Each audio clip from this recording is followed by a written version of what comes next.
Rendering in Filmora is going to be silly and you won't have to reconfigure it.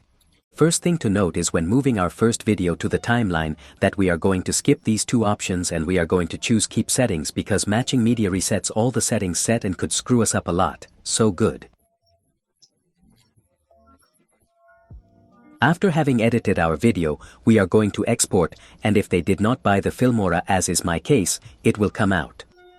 This means that when exporting to us the watermark will appear, and if you want to know how to remove it, I recommend that you watch my last video that appears on the card.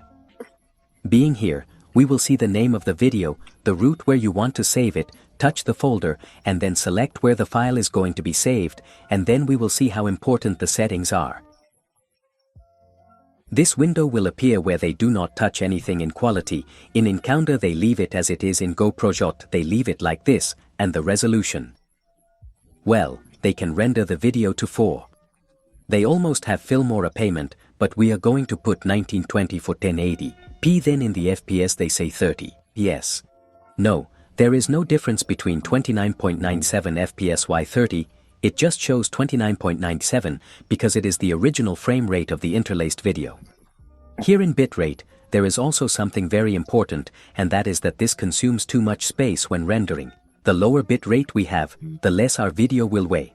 Maybe there is a change, but it is very minimal and does not affect anything, so I recommend having the bitrate low to about 2000 kbps. Then we leave this as it is there, on channel we leave it in stereo. The difference between stereo and mono is that in mono you hear the same thing through the right earpiece as you do through the left, and in stereo you do not hear the same sound through both channels, but rather, you notice variations between the two.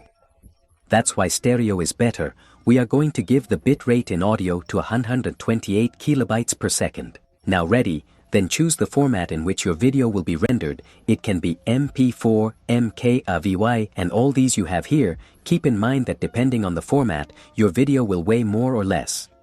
Well, then they give it to export, and that's it. Your video will have been exported on the route they have assigned.